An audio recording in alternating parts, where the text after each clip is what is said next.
I think we're just waiting on a few details before we get started, but if you want to fill out your pre-debate ballot and then pass it over to the right-hand side, we will begin collecting them. There we go. Is this working? Can you hear me? Is this mic working? Awesome. We try to be 60-65. A bit more careful. Yeah. There we go. Awesome. If it persuaded anyone.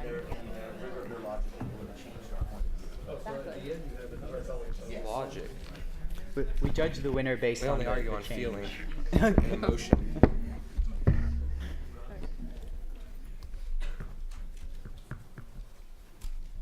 Got a pretty good turnout.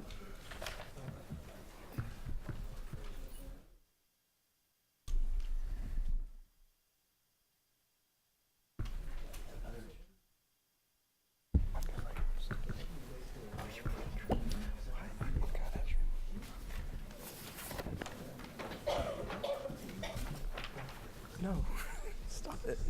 That's a great article. I wrote it on my rundown. You open it on my run and you're like, yeah, that's funny. It's like a solid piece about like we can't be distracted by our foreign policy. We have to also focus on domestic issues. And of course, the most important domestic issue is the silent apartheid. That is, cats not being able to eat spaghetti in their homes.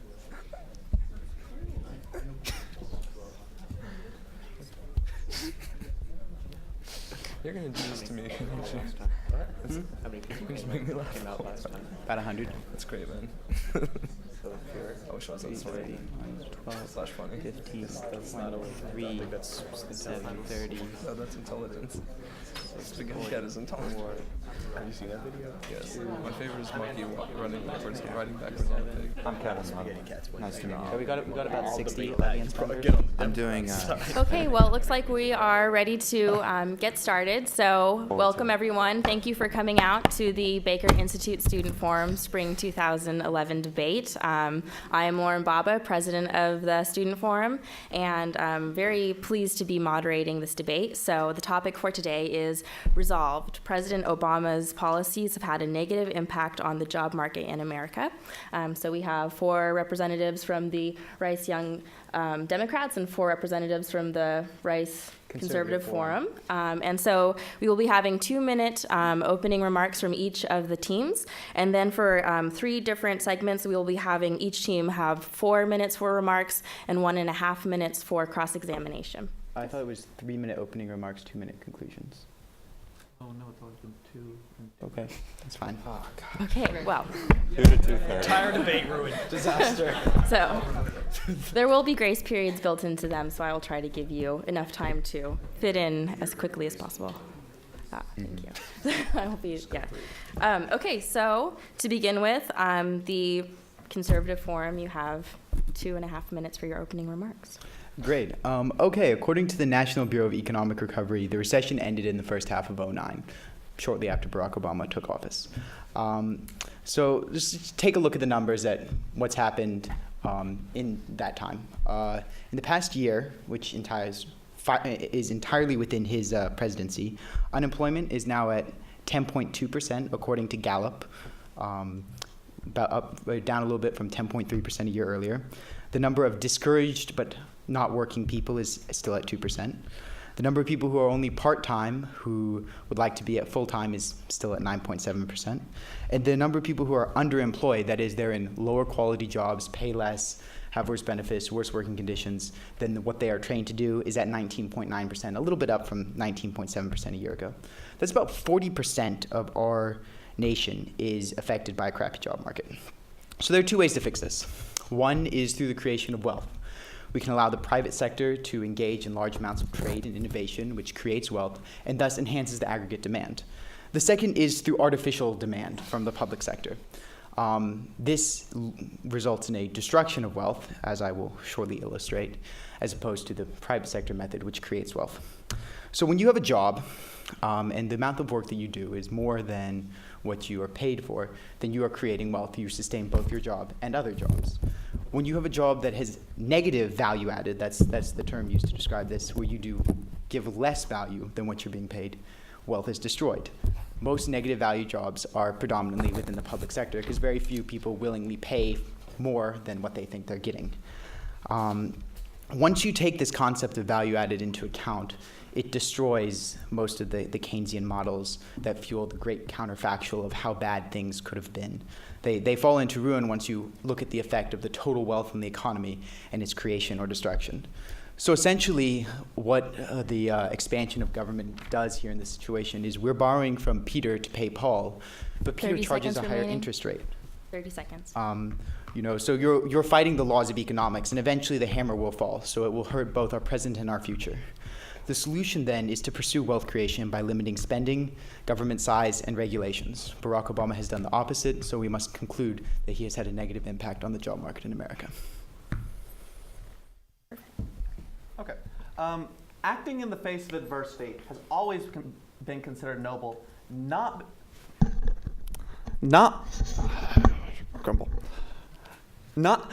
because it always ends up in all actions being perfectly right, but because to do so requires an enormous strength of character.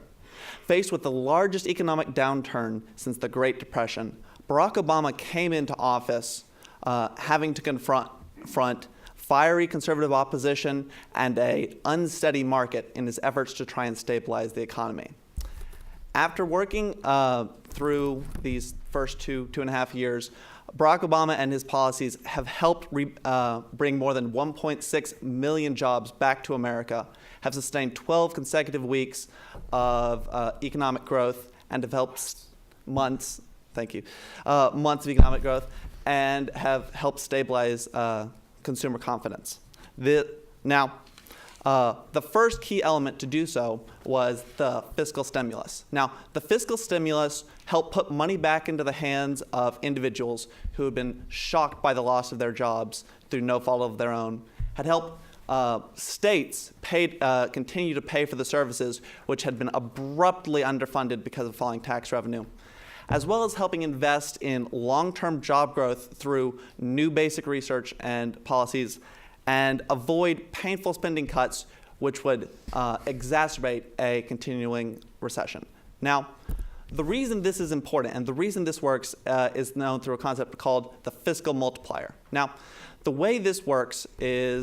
Can be described relatively simply. Now, when the government puts out, hires people and puts money into the economy, that money is then taken by people and they purchase other things.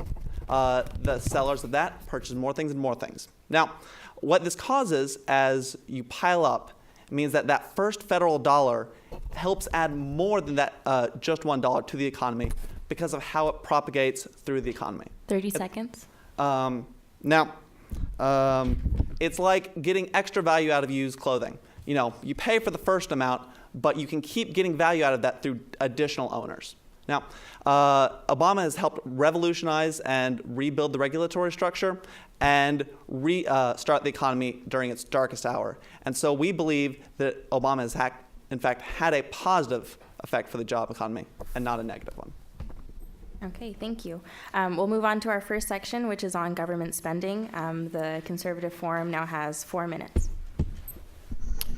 Thanks, Sean and Andrew. I'd also like to thank the Baker Institute for hosting this event because I think that this is a topic that really affects all of us more than we care to think. Before I begin, I'd like to say that I'm a member of the debate team here at Rice, and I'm very well aware that this activity has the propensity to sometimes produce more winners and losers than productive and actionable ideas, especially when discussing politics, where it's all too easy to be blinded by our own political persuasions. But I think that it's neither in the spirit of academia nor the Baker Institute to speak declaratively and decisively without regards to compromise. Because compromise really is key to any real-world congressional solution to the problem that we have on hand. So what I urge all of us to do is find common ground as Americans and keep an open mind, and above all, work together towards finding a solution to the job problem. The component of this issue that I'll be discussing is government spending. What our side intends to show is that a combination of inaction and insubstantial policies have negatively impacted job growth under the Obama administration. Let's take a trip back to 2008, when uncertainty and crisis dominated newspaper headlines as many of the world's largest financial institutions came to a screeching halt. As the solution was being crafted by the Obama administration, there was a terrific Gallup poll that came out in February 2009, the month that Obama enacted the stimulus bill into law, which respondents were asked what their biggest fears were about the bill. The top two answers were 1, the amount of money being added to the federal debt, and 2, the possibility that the stimulus might not work and the economy will get worse. You often hear people say that Americans are dumb, but in this poll, they hedged their bets correctly. Because in the 2 years since the stimulus passed, the total public debt has ballooned to $14.2 trillion, now over 96% of our gross domestic product, and the economy has shed even more jobs, bumping the official unemployment rate to 9.5%, which is 20% higher than the projections that the Obama administration used to sell the stimulus bill to the American people. These facts beg the question, was the stimulus enough to mend the economic crisis? The answer, I submit, is no. President Obama's economic recovery measures exhibited gross deficiencies, and in the scope of government spending, the main issues at hand is lack of entitlement spending reform. Entitlements account for just over 50% of the federal budget. In the financial year 2010 alone, the 4 largest sources of entitlement spending, Medicare, Medicaid, unemployment benefits, and Social Security, lost a combined sum of $1.1 trillion. The blame isn't exclusively Obama's, because for the exception of Social Security, these entitlement programs were devised without regard for dedicated federal funding. But the need for reform is clearer than ever. Over the past 15 years, entitlement spending is up over 170%, while dedicated funding is up only 70%. In comparison, discretionary and military spending is up only 1 or 2% per year on average over the same period. In total, the unfunded entitlement liability of the federal government is $44 trillion. The magnitude of that number deserves pause. The solution here is not ideological. Both Clinton and Bush attempted to tackle Medicaid reform. The solution is commonsensical, and President Obama has utterly failed to reform the major and unsustainable portion of government spending, despite having some of the highest levels of political capital in recent history.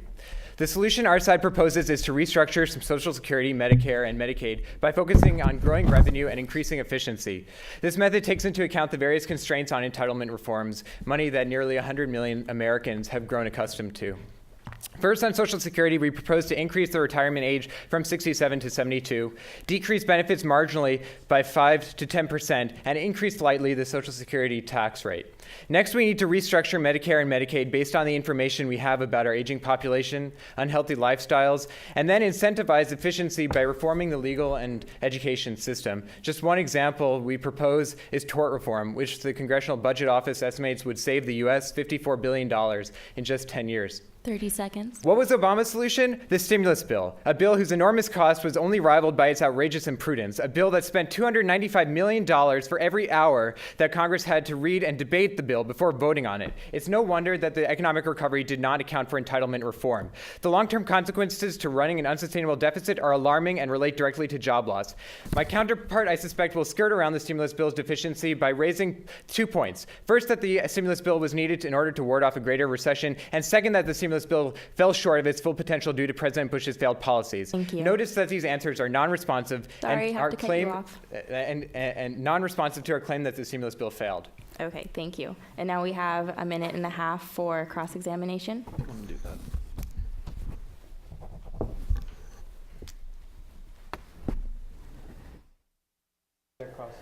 They're cross-exing us, right? Yes. Okay. So you mentioned that part of your plan is to raise revenue. Can you explain how you would raise revenue and what revenue streams you'd be increasing? Yeah, I mean, it's just simple economics that in order to pay for something, you need to have the money to do so. So the methods that we have devised are closing, first of all, the tax loopholes that exist in the status quo. Second of all, we want to increase dedicated funding to these entitlement programs. I'm sorry? By restructuring the programs, taking into account the money that many Americans have grown accustomed to receiving every month. So the 3 things that I said in my speech were, one, to increase the retirement age, which will alleviate a lot of the money that the federal government has to shell out over the next foreseeable future. Thank you. We've got limited time here, and we've got additional questions to ask. What exactly do you mean by restructuring the tax code? I don't think I ever said restructuring the tax code. What I want to do is restructure the entitlement in the United States. So, By restructuring, do you mean imposing entitlement cuts? Programs. Right. So the specific cuts that I mentioned in my speech were cutting the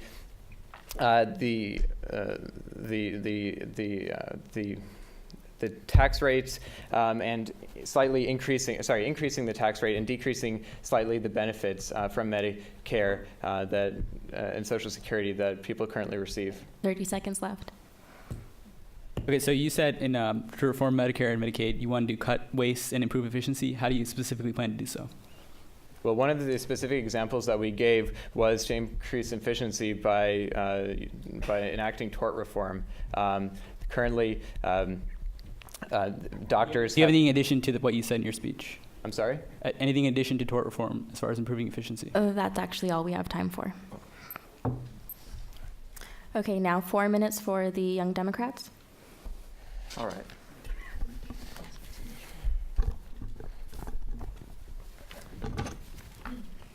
When President Obama assumed office, he was forced to confront two extraordinary economic challenges.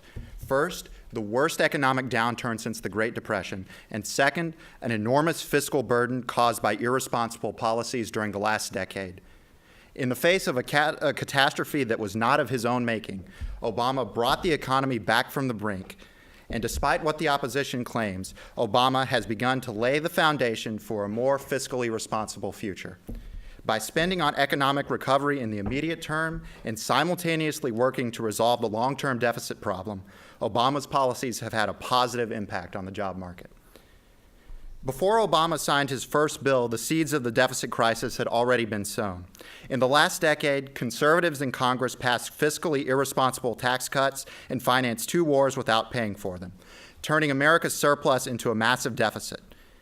After the 2008 Wall Street crash, trillions of dollars of wealth evaporated overnight and economic activity ground to a halt. This led to a massive drop in tax revenues, and by simple arithmetic, the deficit grew. In addition, spending measures outside the president's discretion, called automatic stabilizers, went into effect. These are programs like unemployment insurance that dampen the human misery of recessions. While the deficit is certainly the biggest long-term challenge facing America, much of the current deficit debate in Washington is cluttered with fear-mongering. As a pretext for cluttering government spending, or for cutting government spending, conservative politicians have begun to say that America is broke, warning of an imminent economic meltdown or a debt so vast that we will never be able to repay it. Like the claim that Obama created the deficit, these fears have little basis in reality. America is only broke if it cannot afford to pay its debts and meet its current obligations. If that were the case, our creditors, fearful of default risk, would charge us very high interest rates to compensate for making such risky loans. In reality, America is borrowing from its creditors at historically low interest rates. In fact, real interest rates on American debt have occasionally been negative, meaning that our creditors are paying us to borrow from them. This is not the situation that would face a country on the verge of economic collapse, because America is not a country on the verge of economic collapse.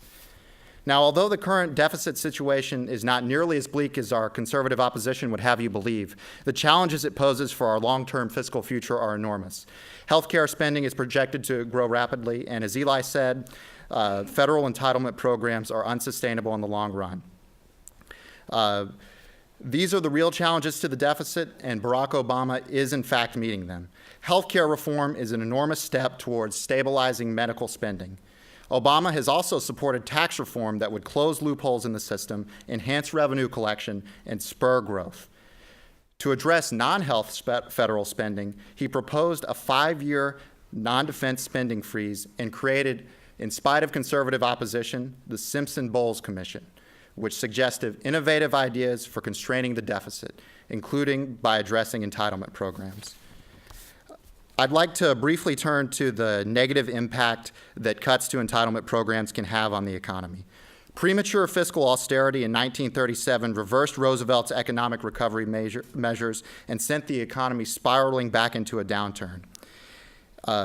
Recently, the conservative government in Britain has adopted harsh cuts to entitlement programs. In the first quarter after these packages went into effect, consumers spent less, businesses hired fewer workers, and the British economy shrunk for the first time since the recession began. In response to rising deficits, the Irish government also instituted austerity measures. Instead of rewarding the government for its fiscal prudence, markets reacted by raising interest rates on Irish bonds, driving away investors, and stagnating the economy further. 30 seconds. All right, to wrap it up, President Obama's recovery policies rescued an economy on the precipice of another Great Depression. He spent prudently on fiscal expansion to bolster the American economy and the jobs market. Unlike his conservative counterparts in Europe, he has also wisely avoided harmful spending cuts that would have halted growth. By coupling short-term relief for the unemployed and immediate job creation initiatives with long-term investments in infrastructure and clean energy, Barack Obama spending has secured the foundation for sustainable economic growth that will continue to create jobs. Thank you. Conservative Forum, 1.5 minutes for cross-ex.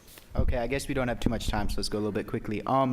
First of all, yes or no, do you acknowledge the concept of value added I talked about in my opening?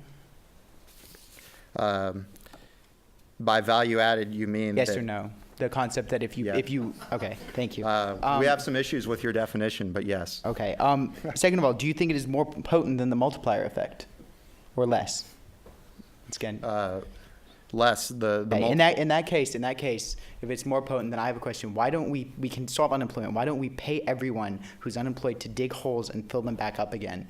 And by your economic logic, that will create money. Better yet, why don't we just pay everyone like $1 million and just have them quit working, if the multiplier really works? How can you explain that? Like a classic Keynesian prescription is to drop money from a helicopter, but President Obama's stimulus provides a much more effective way of doing it, employing people in the green energy jobs that will be the foundation of our future economic. So you would support paying people to dig holes and fill them back up again? The president's Well, plans are from the standpoint of of job creation and the multiplier effect, that does add to the economy. We would argue that that's Does not add an to the economy. efficient use of resources. Of course. I have a question. You said Obama has laid the path for groundwork for fiscal responsibility, unlike Bush. How is adding a third war, extending Bush's tax cuts, and multi-billion-dollar spending programs doing that? 30 seconds for response. Can you define third war? Are you referring to the conflict in Libya? Yes. Okay. Well, That's a multilateral engagement that the United States is a partner with European nations. One last It question. costs a lot of money. One last question before we run out of time. $81 million the day before yesterday. How would you guys respond that to the fact that Actually, all by we have time increasing for, sorry, as enthusiastic as y'all are and as exciting as it is to watch. You gotta have more cross-ex, man. What? Yeah, we need more. Next time. Okay, so that concludes our first segment, and we now have about 2.5 minutes to open up the floor to any questions from the audience. Also, we have the Student Forum's faculty advisor, Joe Barnes, who is available for answering any questions you might have as well.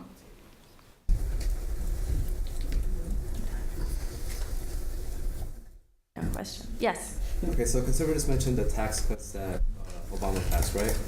Wasn't that a Republican proposal to pass more? So I'm just going to come straight out and say, first of all of us don't hold exactly the same philosophies, and our club is certainly not necessarily aligned with the Republican Party. The motion we're debating here is not about anything Bush did or some Republican senators do. The motion we're debating here is Barack Obama has had a negative impact on the job market. And I'd say that Obama, when those tax cuts were passed, had a majority in the Senate and a majority in the Congress. And if a president can't enact his own legislation with large majorities in his own party for what he wants, then he is an ineffective president.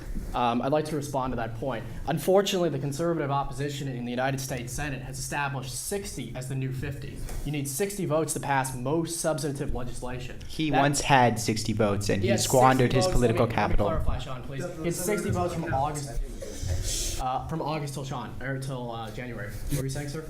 Death of a senator does not count For what? for losing a vote. Okay. The seat was that's a good point. the seat was filled by a Republican.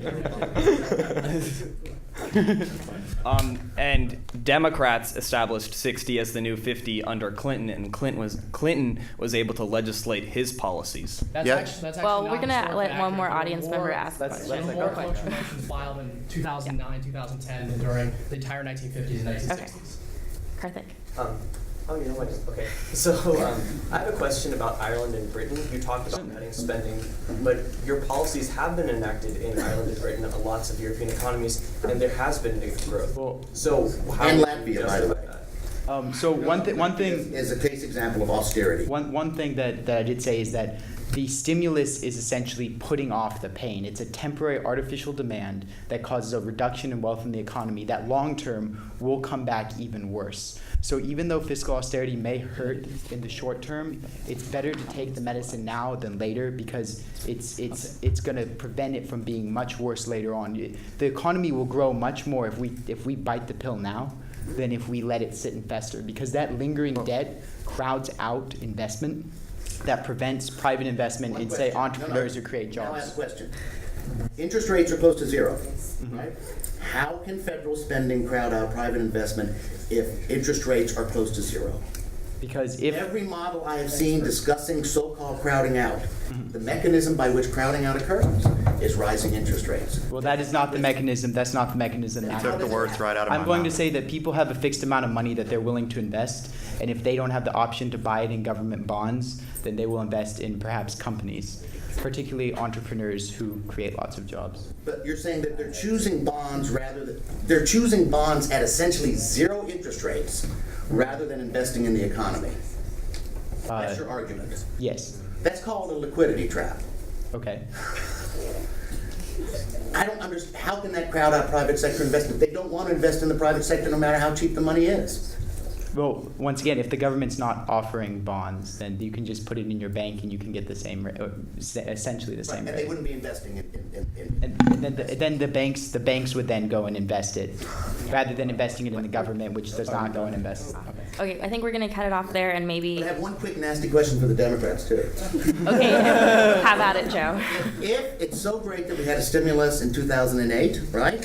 And it was Obama who moved heaven and earth to get a little bit of stimulus in the deal he got with the Democrats 5 months ago. Presumably, with unemployment like it is, we continue to need a stimulus. So why is he supporting budget cuts at this point? I think the problem is that one of political capital. The reality So in is, other words, he's doing something that's bad for the economy. well, I mean, Eli talked about compromise, and ultimately that's what we're based off of.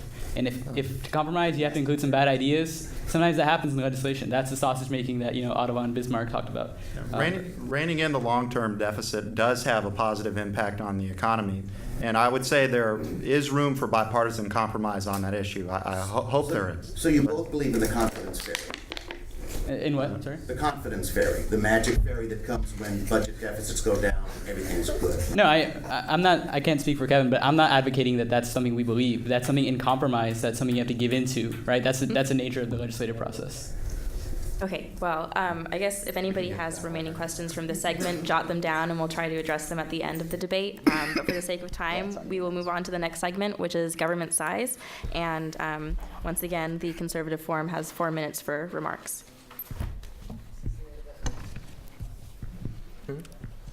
Yes. It's on you. Yeah. Okay. I think in Texas that we often believe that bigger is better. But when it comes to government, I'd like to think about the government spending as a situation that we all find ourselves too often in. It's really late at night and you are starving and you are at the Hoot. You are with a friend and you can only buy one pizza. Now the question is, do you want that friend to be a sumo wrestler or a ballerina? The thing is that there is only one pizza There is only one economy. Every dollar that the government spends is a dollar that the private sector cannot spend. It is one of our dollars. It is taxpayers' dollars. It is small businesses' dollars. It is a dollar that is taken away from America for government spending. And what does this spending go to? Often unnecessary and redundant bureaucracy. We're a country that not only has a financial management service, a financial crisis inquiry commission, but also, my personal favorite, a financial responsibility and reform national commission. These overwielding bureaucracies do not add to the economy. Unlike private sector businesses, they might provide some jobs, but they do not provide jobs that spurn other jobs by making actual value added to the economy. And furthermore, having all these unnecessary bureaucracy yields corruption. The Mineral Management Service, the service that was responsible in some ways for the BP Horizon crisis, was known before the thing to be using federal funds for sex, porn, and drugs in a recent New York Times story. The bigger the government, the higher the risk of corruption, and the more waste there is. Another example is excessive fines of $270,000 for administrative errors for fishermen from the National Oceanic and Atmospheric Administration. This is not economic growth. It's moving us to an ineffective place where business is hard to do. It is not surprising that the Chamber of Commerce and other business lobby groups have gone after Obama as hard as they can. It's because Obama's policies of increasing regulation have made this country a worse place to do business and therefore negatively affected the job market. Furthermore, Obama came into this country with a huge political capital, and he could have used it, as David Brooks noted, to reform the tax code. Our tax code is 60,000 pages long. An NPR story noted that's over 100 copies of James Joyce's Ulysses. How can our tax code be that complicated? It said that the IRS itself estimates a taxpayer needs 37 hours of time for a simple taxpayer form. That is 37 hours of valuable time taken out of the economy that they could either be spending on recreation or working. The government is too big because regulation is bloated and, as my Taylor will talk about, ineffective. Furthermore, you say that fiscal austerity cuts jobs. It's true that fiscal austerity cuts jobs today, and you are pointing to European countries. I'd like to point to another European country, Germany. Germany, while all the other countries were spending profligately, has always been very conservative in how it manages its Federal Reserve, or not, central bank, and financial spending. And now it is the one whose exports and economy are increasing while everyone else in Europe is feeling the pain. As a government, we have to do what private spenders do, and that is spend responsibly and within our means. It makes no intuitive sense that spending more money than we have will increase the job market or the economy in the long term. I believe that you talked about the confidence fairy. Few people still have confidence in the United States economy, and for that we are thankful. But if the United States government continues to accrue debt at the rate that it is, I don't believe that will be true 20 years from now. It's 2009. 30 seconds. What do you do? In short, I believe that a government size needs to be smart, not just large. And under Obama, just like under Bush, the government has increased and ballooned to unprecedented size. And that size is interfering with the private market and taking out needed funds from the private sector. Thank you. 1.5 minutes for cross-ex from the Young Dems. Okay, so it's 2009 and the economy is crashing. What do you do? Specifically? I would do what Bush did and enact the TARP legislation, which we had paid back to us. Now, it's not exactly an easy pill to take, and Hank Paulson, the Treasury Secretary, and President Bush, who are both believe in free markets, did not enjoy passing that legislation and getting it through Congress, but it was the needed thing to do. Okay. And they got paid back. Excuse me, since we have limited time, how can you say that the government is at unprecedented levels when government workers as a percentage of the labor force are at their lowest level in 60 years? Percent of GDP. Government That's spending because as a the percent of has GDP. shrunk. The government has only grown in proportion because the rest of the GDP has shrunk. Still doesn't change the fact it's the largest share of the economy, which is what we said. But it's the lowest share of the labor force in 60 years. Well, then maybe we should be It will paying get smaller. well, then maybe we should be paying our government workers less because obviously they're making more money. Good point, Anthony. What would you say is the biggest problem facing small businesses today?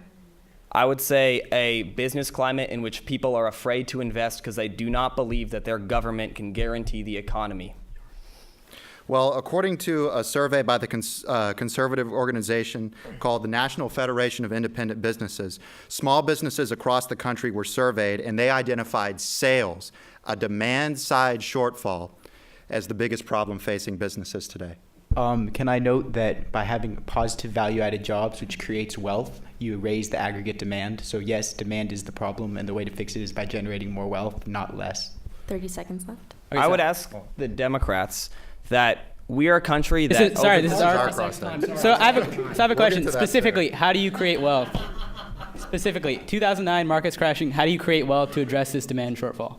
I'm sorry, I didn't hear you. Specifically, it's 2009 markets crashing, how do you create wealth to address this demand shortfall without spending money? Well, first of all, is you can spend temporarily and get it back. When we invested in banks through TARP, we still got But that's paid interesting back. because that's what Anthony was kind of decrying before, or maybe it was Eli, that the spending is just temporary, that the stimulus is not long-term economic growth. Stimulus is not TARP. Stimulus, we didn't get paid back. Nobody paid us But back. how does TARP create wealth? TARP doesn't create wealth. TARP creates liquidity, and then the private sector creates So wealth. your with that solution to the liquidity. downturn was a Okay, policy that's all we that have didn't time create for, wealth? gentlemen. It was a policy that let the private sector create wealth. All right, so now we have 4 minutes for the Young Democrats. Okay, thank you. When President Obama took office, financial crisis scholars Kenneth Rogoff and Carmen Reinhart predicted a prolonged, slow economic growth, even after the recession's technical end, a period known as deleveraging or the recession's hangover. When the recession reduced the value of consumers' homes, it prevented millions of homeowners from continuing to use their homes as credit cards, borrowing against them as collateral.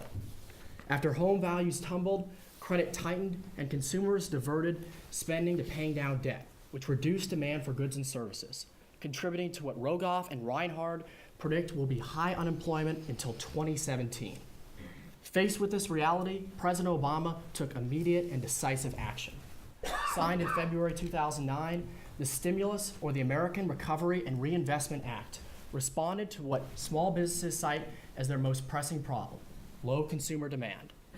The Recovery Act, the largest portion of the Recovery Act, went to middle-class tax cuts that boosted demand. $175 billion of stimulus funds allowed cash-strapped states to prevent additional layoffs of police officers and teachers. The Recovery Act also assisted the unemployed with extensions of unemployment insurance and COBRA benefits, which enable workers to maintain their health insurance plans while they look for work. Dartmouth economists recently found that unemployment benefits generate $2 in positive economic activity for every dollar we spend, and that creates jobs. In addition to stabilizing the economy and supporting the hardest hit workers, the Recovery Act made investments that will undergird future economic growth. In 2009, the American Society of Civil Engineers gave our infrastructure a D. To raise our infrastructure GPA, the stimulus channeled funds to more than 100,000 projects, ranging from filling potholes to building new schools.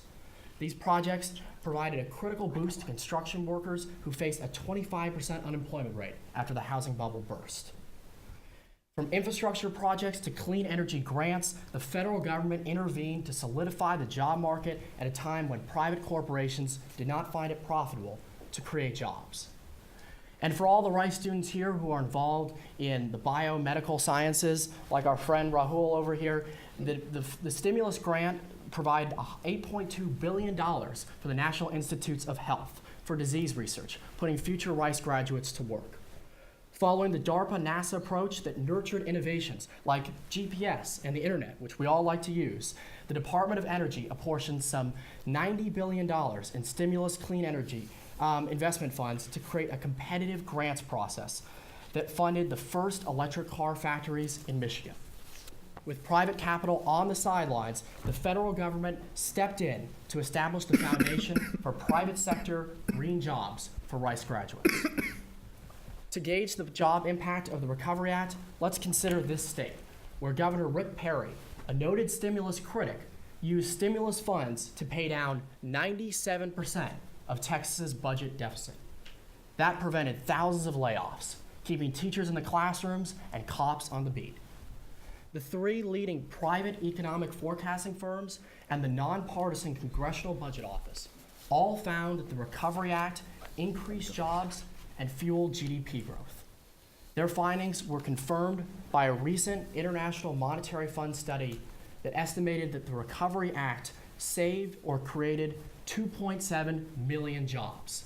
That is a positive impact on the jobs market. And don't just take our word for it. Consider what John McCain's former chief economist, Mark Zandi, said. He said the stimulus averted what would have been called the Great Depression 2.0. 30 seconds. This was thank you. This was followed up in August of 2010 when President Obama signed another Job Creation Act that dispersed $26 billion to states, saving the jobs of more than 300,000 firefighters, teachers, and police officers. By stabilizing a sinking economy and establishing critical investments in future economic growth, President Obama's policies have clearly had a positive impact on the job market. Thank you. Thank you. 1.5 minutes for Conservative Forum Cross-Ex. Yeah, I have two quick questions right now. First of all, you said that the internet and GPS were good examples of government spending, and both of those were developed in the military. Are you suggesting we increase military spending?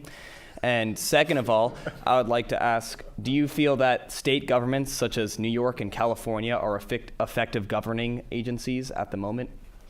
To answer your first question, so DARPA was essentially acted as a venture capital firm that provided critical investments in future technologies like GPS and the internet. So Right, that let's was go with under the yes or no answer for the sake of time. Sean, to clarify, that was under the Department of Defense. This is under the Department of Energy. This is government funds. So I don't think we need to increase military Okay, budget time's up, to Miles. create It's time innovation. for us to ask questions.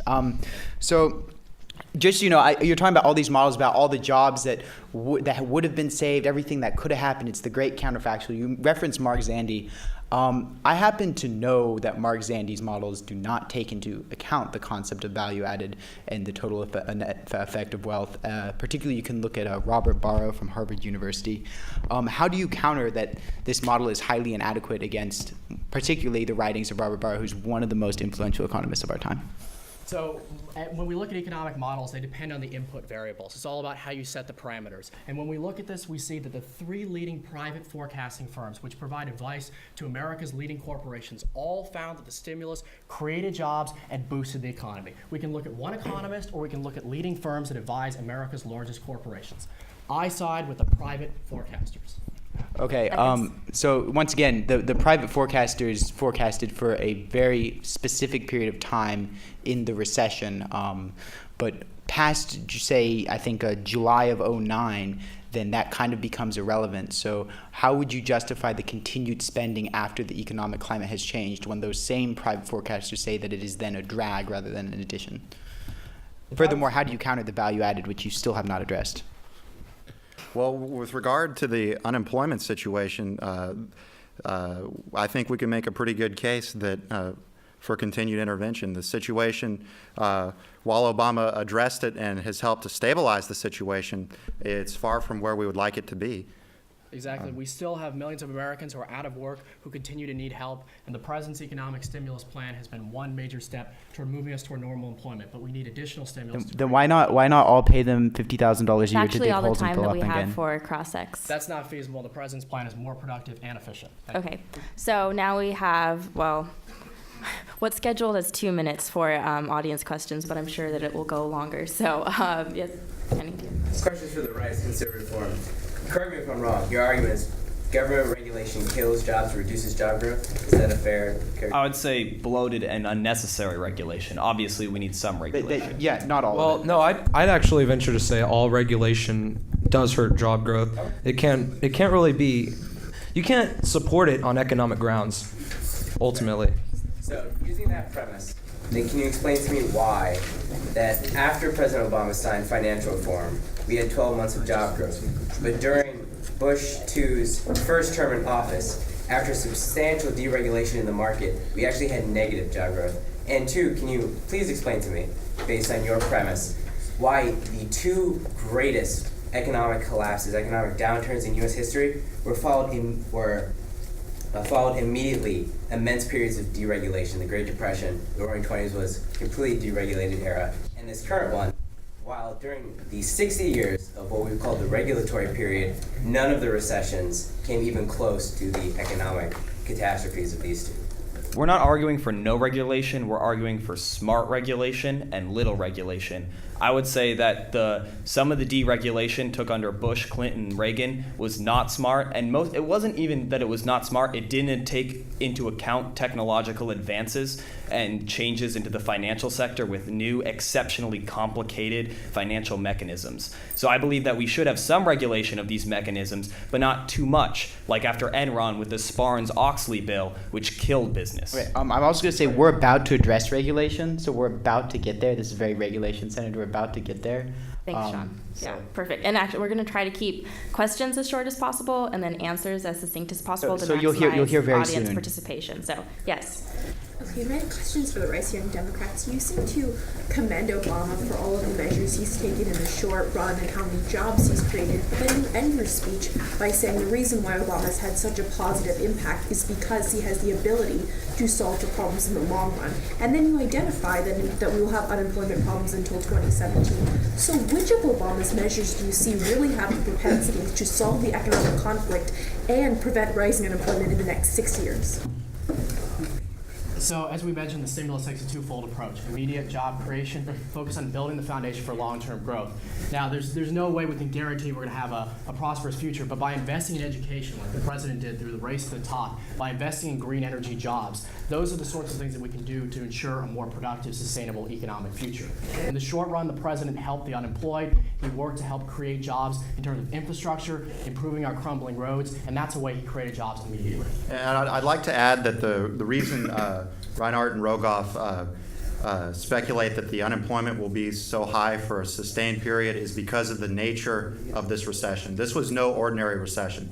This was a recession that was precipitated by a collapse in the financial sector. Okay, one more question, if there is. So-called balance sheet recession. I have a question for the Rice Conservative Forum. I believe one of y'all's points was that there's a correlation between small government and a more efficient government. Am I correct in saying that? Not necessarily. What I'm saying is if you have an inefficient government, cutting back the inefficient parts of it is good. Okay.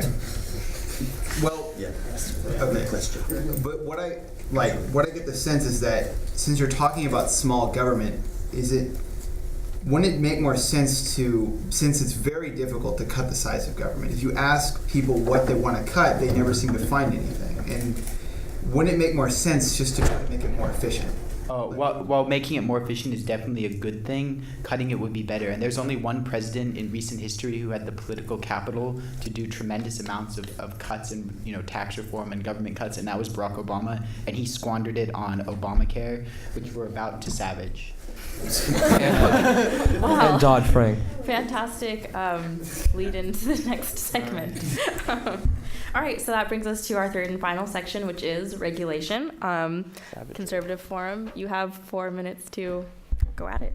Yeah, government intervention through regulation disrupts markets, fostering economic instability and adversely affecting employment. Regulation passed under the guise of consumer protection, safety, and environmental concerns leads to unintended consequences such as decreased capital investment, increased costs, and higher unemployment. These unintended consequences exist with all regulation, making it impossible to justify regulation on economic grounds. The executive branch has created 38 czars. Now, these czars are not elected, not confirmed by Senate, and but they are endowed with the power to issue regulation and create laws without oversight or authorization.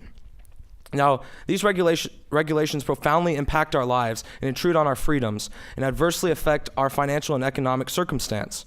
The federal government has regulated every aspect of our lives from cradle to grave. No industry or enterprise can escape its grasps. We have toilets that won't flush, showers that are a mere trickle, and more expensive fuel which yields less mileage, and ever-escalating food and drug costs. The list is endless. The economic damage is pervasive. Here you will find that giant sucking sound of our jobs leaving for foreign lands. Corruption is rampant among the regulatory agencies. Regulation provides an easy avenue for granting privileged status to political allies, labor unions, and corporate interests to the exclusion of everyone else. Most damaging is the 1,040 waivers already granted for Obamacare. Evidently, it is blatantly obvious, even to the Obama administration, that Obamacare is so damaging to business that the president has moved to exempt his most favored friends, allies, and large contributors from its destructive provisions. Corporate giants such as GE will enjoy lower costs at the expense of the competitors, having been granted a waiver. Now, compliance costs for regulations like Sarbanes-Oxley already clocked in at $7,500 for large companies, compared with $1,500 per employee for small businesses. Here, regulation favors the large company, creating barriers to entry for small firms seeking to drive innovation, which ultimately exacerbates the problem of wage disparity. Obama and Democrats passed the Dodd-Frank bill, a 2,300-page bill, which does nothing to create jobs, but instead makes massive expansions to government payrolls, including an additional 11 government agencies, 12 new reports, 44 studies, 243 new regulations. It fails to reform Fannie Mae and Freddie Mac, which have already cost $147 billion, not to mention potential liability. Previous attempts to curtail these agencies' activities and increase oversight were rejected by Democrats and liberals in control of the House Financial Services Committee and the Senate Banking Committee. Make no mistake, our financial crisis occurred as a result of the banks doing exactly what the government wanted and coerced them to do. Finally, government price fixing, such as rent control and the existence of minimum wage, is counterproductive. Price controls, in practice, have the opposite effect of their intent. They create shortages, and shortages drive higher costs. With respect to the minimum wage, companies respond by firing workers to maintain costs, directly reducing the labor pool, and creating a class of unemployed, poor individuals, which must be supported by the government. Worse is the fact that labor union wages are actually based on a multiple of this minimum wage. All in all, the market is self-regulating. It always drives to equilibrium in the most efficient manner known. Food makers do not want to poison their customers because they will go out of business. Drug companies want to cure diseases, not kill patients. Once the government tries to meddle in such issues, the market is distorted, and the consumer that regulators claim cannot help themselves have to pay the price of unintended consequences. One piece of legislation that would be beneficial is protection from tort, but instead our government encourages it. 30 seconds. So in conclusion, the current administration only concern is to simply divide up an ever-shrinking pie differently. Its vision is one of people control, which social and economic justice granted and provided by the government. The only solution to our mounting fiscal problems is to expand this pie and unleash the resources of the private sector. And for that to occur, the private sector must expand, not the government. The government's only role should be to provide the most unfettered environment for our country's businesses. Thank you. Young Democrats, a minute and a half for cross-ex. Yep. So, good. You've taken particular aim at trying to completely eliminate consumer and environmental protections. And America, prior to the first progressive era, at the beginning of the 20th century, and China today, both completely lack consumer and environmental protections. Would you prefer that we live in a nation like either of those? Or would you prefer, as a person, to live in the America that we have today? So I would say that we don't want to, it's not a binary choice here, right? We're not saying that all regulation is... I mean, it's a trade-off. Yes, I know, but the thing is, that's because I say yes or no. You're saying China or America. There's an in-between there. There's not an in-between between yes and no. China now and then America early on. There was Well, look at America early on. The only really correspondence with the government was maybe if you wanted to mail a letter or something. Now they're in everything. There's all these different regulatory rules. Hang on, but that's... If you think of like... We've got another question here. And it's all a trade-off. We got limited time here. All right, so you were saying in your speech that drug companies are good and that they don't want to, put out bad products because it hurts their customers. But how do you explain instances like Vioxx? That's a great example. Vioxx has 1/3 the lethality rate of aspirin. So aspirin is 3 times more deadly than Vioxx, but the company still got sued and still had to take it off the market. And that's something that goes into the actual development of the drugs that ultimately hurt. Okay, so so you honestly think that Vioxx had basically essentially zero negative consequences for anyone who took the drug? No, I'm saying that if you look at the numbers, aspirin kills 3 times as many people as a percent who take it than Vioxx. I once had my own pharmaceutical company. I know these numbers. And what you're doing is you're taking a drug that helps that's fine. millions and millions of people. If you think... Okay, hold on. Wait, just for the sake of clarity, let's have one at a time, and we have 30 seconds left. Just to clarify, we are for smart regulation, not no regulation. No, we don't support child that's fine. labor. That's fine. I want to ask one more question. Do you believe that the underregulation of Wall Street contributed to the financial crisis in 2009? There are a lot of things that led to the financial But crisis yes or in no? 2009. Yes or no? Yes or no? I would say that poor regulation, specifically the tax code, because when you allow people to expense debt but not investment, you encourage... But do you agree that a lack of regulation So would have the done absence the same of good regulation helped precipitate the financial crisis of 2009. And the presence of bad Definitely. regulation.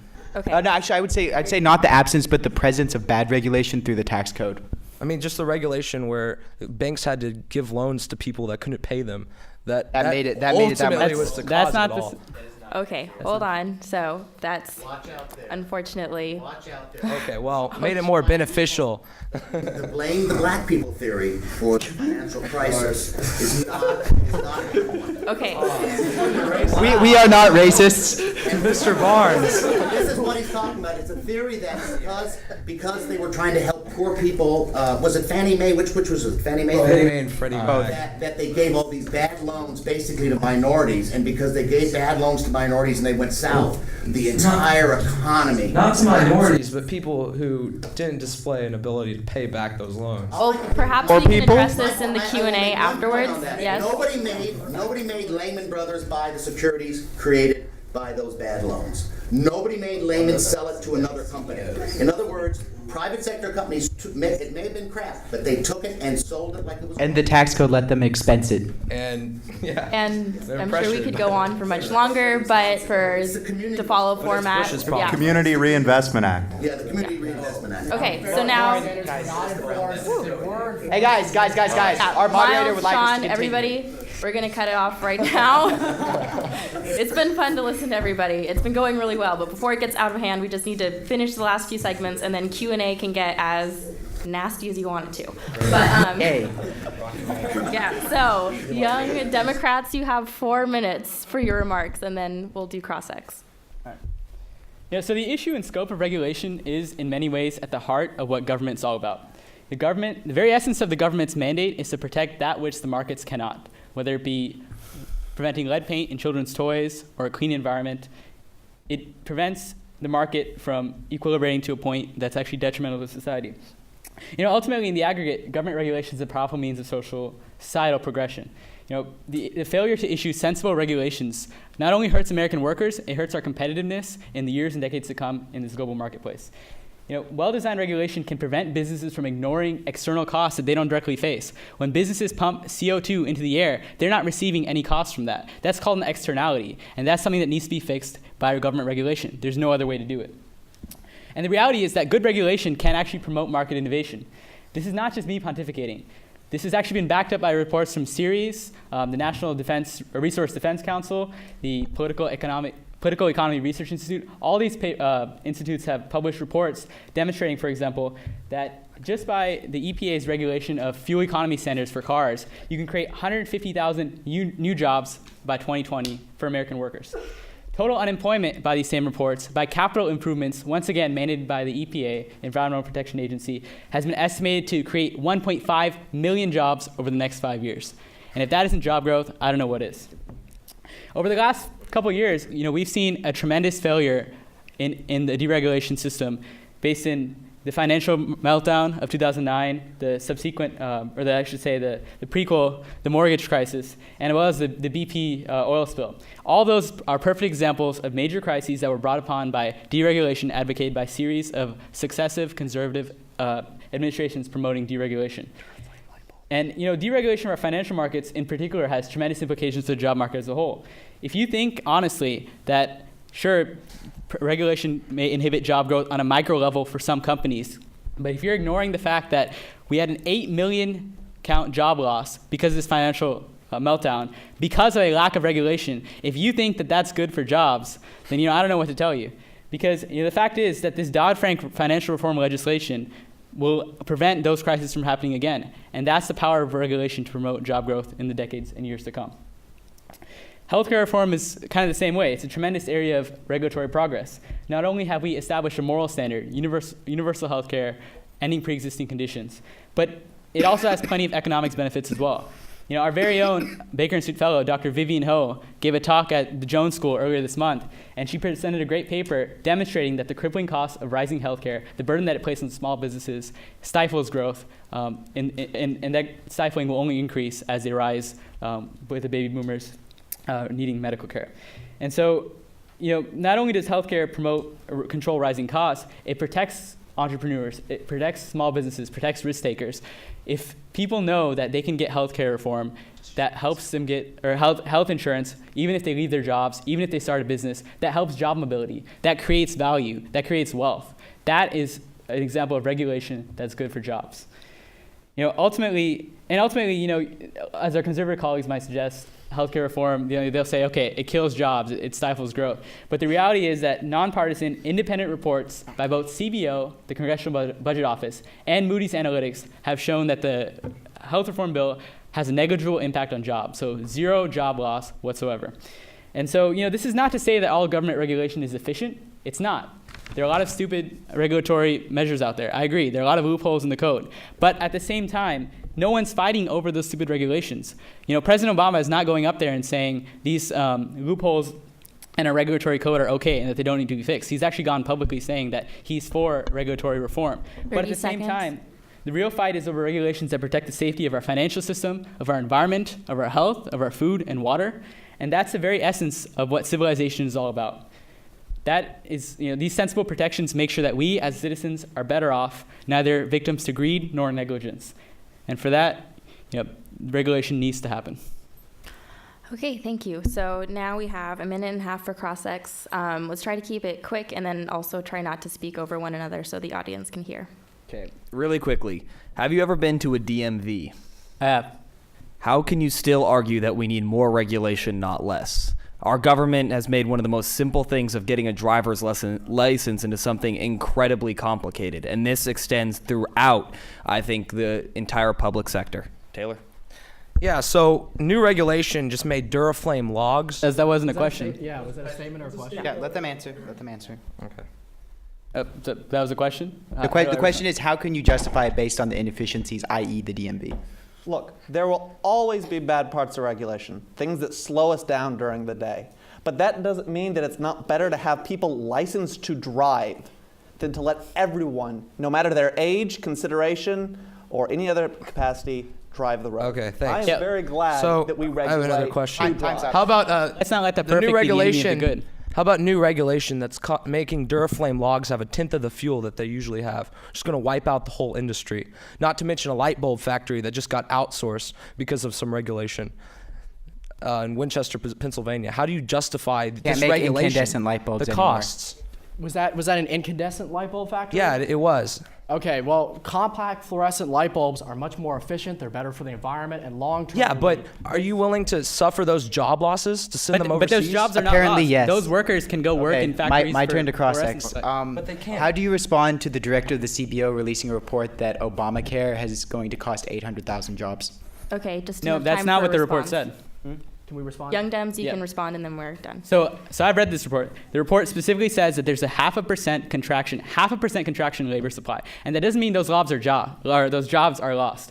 What that means is there are some workers who, because they won't be forced to have to work for a big corporation to get their health care, they'll choose to retire at 65, like they really should be doing. But the flip side of that is, and this is something the CBO hasn't been able to measure because of its accounting rules, that there are people who will work now knowing that they can get jobs by starting their own businesses, or knowing that they can get health insurance by starting their own businesses. So it goes both ways, and likely there's going to be zero change in the labor supply in the aggregate. Okay, great, thank you. So now, just to finish up this segment, we're going to have a short Q&A from the audience, real short. So quick questions, please, and then we'll have concluding remarks from each of the teams, and then we can open up the floor to more questions. So if you have things that you want to ask from any of the three segments, we can follow up with that. Did you have your hand up? Yes? Yeah, for the conservatives, what is your response to the fact that the deregulation that started with Reagan eventually led to banks not having to take responsibility for the loans that they gave to people, and then sold to other companies, bundled up into toxic assets, which were rated as no risk. Okay, so first of all, I would say that didn't directly lead to that. Keep in mind that no bank foresaw that happening. If they did, they wouldn't have bought them, because you know what? Who suffered worst of all was they did. I would actually counter that it was the regulations of allowing you to expense debt but not investment, and many other regulations such as those kinds of things that drove to over leveraging. Because once again, nobody wants to poison their customers. Nobody wants to take on bad loans, because you know who gets hit worst is them. And yet it happens all the time. That's because they make mistakes. Yeah, it's self-regulating. The question is, people can know that the market's going to crash, but they'll keep on buying into it because they think they can get out before it crashes. In other words, people bought stuff they knew was junk because they thought they could pass it on. And the person who got hurt the worst was the guy who got left holding the bag. The last guy. Yeah. The last guy. Okay, so other questions can be answered in just a few minutes. We're going to have concluding remarks first from the Young Democrats and then the Conservative Forum. Each of you have 1.5 minutes. Great job. One hopes. Okay, so you've heard a lot from both sides today. You've heard about stimulus or job killing expenditures of government money. You've heard about regulation, or you've heard about things that limit business. But it's important to remember that anytime we make decisions, there are going to be trade-offs. There are going to be uncertainties. Things don't always work out the way we planned. There were things in the healthcare bill that people, having realized how they implement, don't work. Some of these are the burdens of tracking for small businesses. And it is good that we get rid of these. But we must not be scared by the notion that, we may fail. We must continue to work for, our actual benefit and use our government, because it is ours. It is not some separate entity. It is not some foreign government. It is ours. And we have the opportunity to work to better ourselves. Now, we have one such opportunity through regulation. We know that we want our food to be relatively safe. It's not worth our day to spend an hour every day making sure that my food or my drugs aren't poisoned. Now, we also know that sometimes someone has to be the last person to foot the bill. The person, where the buck stops. And we have for that government. 30 seconds. We built that so that in our times of need, we can work together as a nation to help bring back prosperity to ourselves.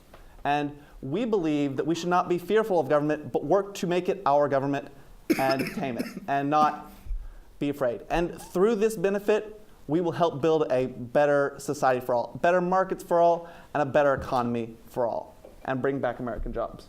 So we disagree with this resolution. Thank you. Conservative Forum? Okay, as I stated before, Barack Obama had more political capital than any president in recent history. He could have changed practically anything. He must own the situation, both what was left before and what he's done since. Anything about talk that he said about regulations he plans to change, things he plans to cut, that doesn't cut it. I want to know what's been done.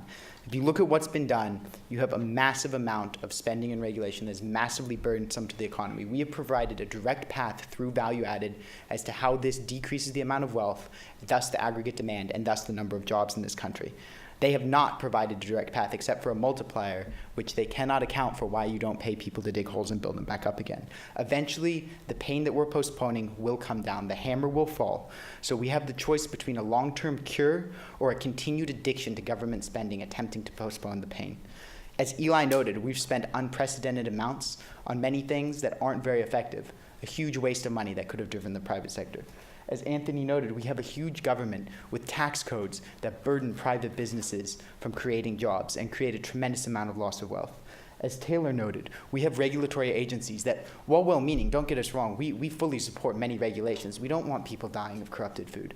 But as well-meaning as many of these regulations are, they have been corrupted. They've been captured by the industries that they regulate, and they've been used to create barriers to entry to entrepreneurs to preserve the status quo of established companies. 30 seconds. So ultimately, what we're proposing is that You balance the budget, you fix the debt, you shrink the government, you cut back on most of the useless regulations, not all of them by any means, but cut back on the useless regulations and have the government get out of the way so that the private sector can create the wealth and thus the jobs that we're going to need in the future.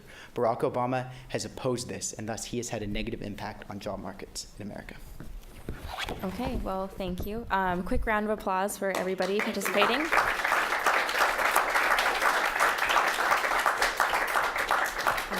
Thanks to all of you who have stayed until the bitter end. Before we open up for Q&A, if you could please fill out your post-debate ballots and then pass them over to the right or just downwards so that we can tally them up and compare. And then after you've done that, if there are any questions that are lingering, yes. Question? Oh, sorry.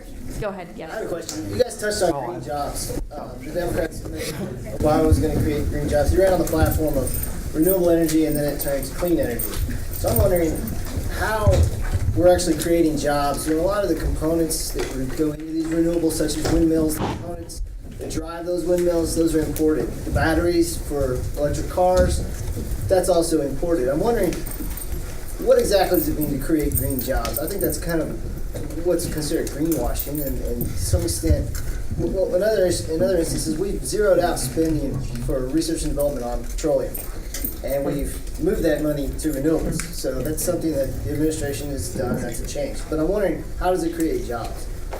Okay, so you mentioned a lot there, so I'll try to unpack it a little bit. When we have a global economy, so the supply chain is not going to be constrained entirely to the United States. Their manufacturing will occur to a certain extent in China because labor costs are lower in China. However, the key higher value-added jobs where America wants to see the growth, the jobs where we're not paying people 5 cents an hour, the jobs where these are living wage jobs, those come on the design end of it, and that's where the jobs are being created here in America. And I mentioned the factory that's being created in Michigan. These two factories are sort of on the higher value-ended side, creating jobs at the 50, 100,000 plus level for Rice engineers. So I think that's an example of where the federal government invests in helping companies that can't get access to private capital because the credit markets seized up after the financial crisis, and that has helped create jobs. So you're talking about like RPE, which is it's supposed to be investment in the high risk, high reward. A lot of the money that went through RPE actually funded companies that already had first round of venture capital. So I think there's been some criticism for that program in particular. Well, so it's important to note that with a lot of these things like environment, where there's a public good involved, and a benefit to society separate from the transactions between people, that markets will supply some amount, but they will continually underfund them. So what you see with things like RPE or other measures is to help bring the level of funding from the lower and less efficient market level towards a socially efficient outcome. The government will continually overfund them. And I just want to make one quick observation. I think the Republicans let the Democrats off very easy on one thing, which is when the Democrats were complaining about the deregulation of the financial sector. I'm shocked that none of you pointed out that Glass-Steagall, in point of fact, was repealed under William Jefferson Clinton, and that the notorious piece of legislation that exempted derivatives from regulation that was added to a bill by Phil Gramm here in Texas was approved by guess who? Larry Summers, and was passed 444 to 4 in the House and 76 to 21, and then signed by William Jefferson. In other words, the Democrats own the failure of regulation every bit as much as the Republicans. So first of all, we're not the Republicans. But you know what I mean. First of all, we're not the Republicans, and second of all, is because this debate is about Barack Obama, we don't want to claim responsibility for Bush. We don't support a lot of the things we did, and thus it's not fair to make them claim responsibility for Clinton. You're very kind to them. So if I can respond to it. So yes, the deregulation began under a Democratic president, Jimmy Carter, and it was a policy which at the time made sense because we had a level of regulation that was arguably suppressing market forces. But at the same time, when those measures were passed, Glass-Steagall and that notorious derivatives bill that was passed nearly unanimously by the support of Graham, that was passed when unemployment in the United States was at 4%. It was passed when the economy was growing. It was passed when we had the illusory wealth of the internet bubble at such a pace that people thought the economy would continue to grow forever. And then we saw the bubble burst, housing bubble burst in 2001. we had 9/11, the economy changed, and then we had a stagnant decade. So my argument to you would be that times were different, and President Obama has not supported those policies. Yes. So the conservatives mentioned some entitlement reform, because obviously it's statutory debt, and that's not really good. But I didn't hear anything from the Democrats about entitlement reform. Any major cuts per se? Yeah, so actually, I guess the first step of any good entitlement reform is healthcare, because Medicare and Medicaid were more fundamentally broken than Social Security is. And the reality is that although the bill, it wasn't a perfect bill, the Affordable Care Act, it went a long way to controlling those costs. It implements a lot of different pilot projects for ways we can pay doctors differently. So not reimbursing for like fee for service, which encourages volume, reimbursing for value, and things like affordable care organizations, which basically spread the incentives for doctors to cure on quality and not on racking up a bunch of procedures as the previous system has done. So all these projects actually control medical inflation, which helps the entitlement side of healthcare. Now, as far as Social Security, that hasn't happened yet, but that's not a fault of Barack Obama's by any means. For one, I think he does openly support Social Security reform, and it's not that hard to do. Actually, some of I think it was Eli's proposals that he talked about for bumping up the benefits age and slightly decreasing the benefits that we dole out. Those are very bipartisan solutions that I think the Democrats, or at least Barack Obama, would wholeheartedly endorse if he hasn't already. Kevin, did you want to add to that? I was going to add that more broadly, one of the reasons the entitlement problem is so intractable is because these programs are very popular with the public, and both parties feel electoral fallout when it comes time to vote if they try to address these problems with cuts. Only one president in recent history has had the political capital to reform them, and that was President Obama. Well, Miles had something to say with regard to that. It's not quite as cut and dry as Sean's claiming.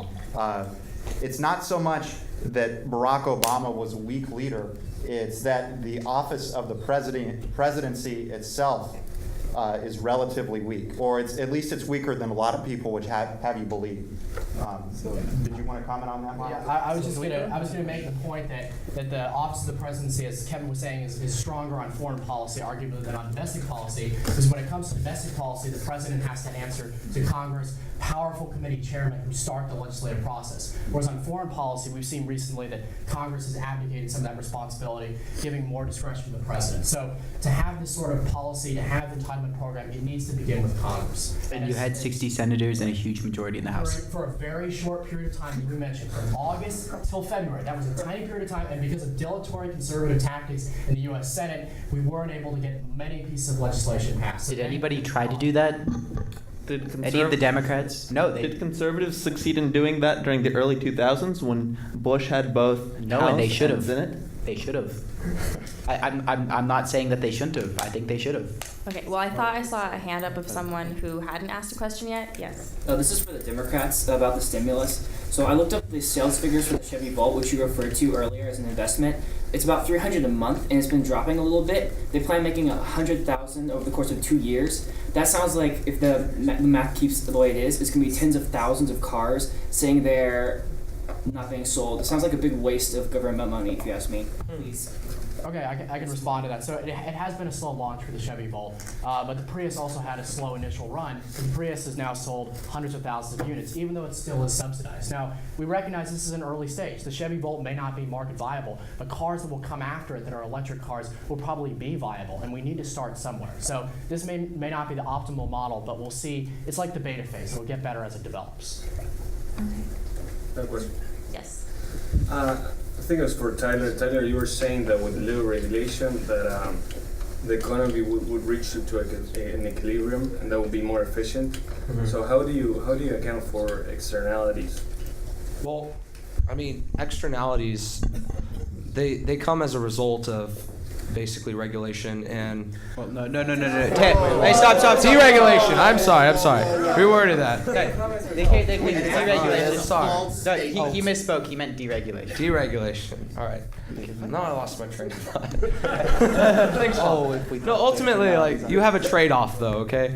Like, when we're talking about things like these incandescent light bulbs and these Duraflames, like, that's ridiculous regulation that ultimately hurts jobs. But, I mean, then again, you have to have some sort of some sort of, regulation for things like the FDA, but then again, it's all self-regulating. I mean, you have involuntary recalls, like with the E. coli scare that they had in the lettuce, and all kinds of things like that. I mean, since when did the FDA go and find some sort of major, health concern or anything? I was just confused. You said with little regulation that you would come to the optimal point. But that's... Well, with very little. I mean, there are things that do need to be regulated. We're not arguing for no regulation. But it's not, there's some but externalities. The statement is not intuitively correct on its face, though.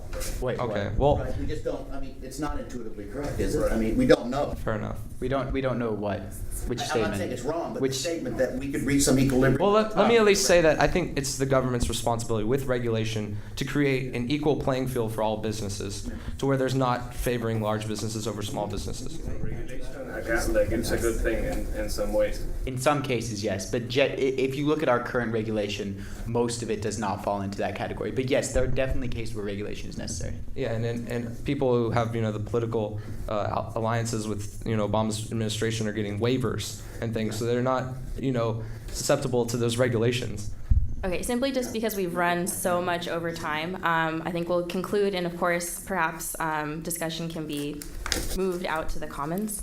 But thank you, everybody, so much for attending. Really, I'll stay as long as you guys want. Yeah, we'll be happy to take questions. So, one statement, not a question. I came to Rice in 1966 as a teacher. I retired in 2003. I still hang around. I'm the faculty sponsor of the Rice Young Democrats, as I have been for many years. And I just want to say to the Democrats and to the Conservative Forum, I think you've done a wonderful job over this past year.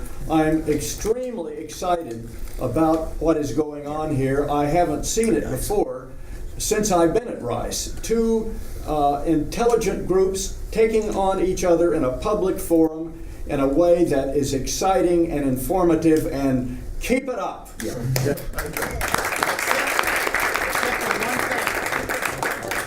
It would be nice to see a woman. Yes. We would love some female members. Please, for the love of God. Love of God. I promise we're not sexist. Just like we're not racist, we're not sexist either. and just if you're curious, the tallies from the pre and post debate ballots, we had 19 undecideds, 20 positive impact, 8 negative impacts on the beginning of the debate, and at the conclusion we lost some audience members, but 6 undecided, 17 positive impact, and 7 negative impact. So. Wait, can you go over the numbers again? Yeah, I didn't hear that either. Okay, so the beginning audience was 47 people, 19 people were undecided, 20 people thought Obama had a positive impact, 8 people thought Obama had a negative impact or agreed with the statement. And then at the conclusion of the debate, 6 people remained undecided, 17 people believed that Obama had a positive impact, and 7 people thought that he had a negative impact. 1 second, I'm going to have to calculate on my phone here. So, Thank you, sir. Thank you, everyone. Thank you. At least we have a minority, right? Turn it on. Okay, we got one. The affirmative action hire. I really enjoyed it. Thank you. Really enjoyed it. Hey, I got to see what happened here. You guys are Oh, well, that's okay. Thank you. Go on, guys.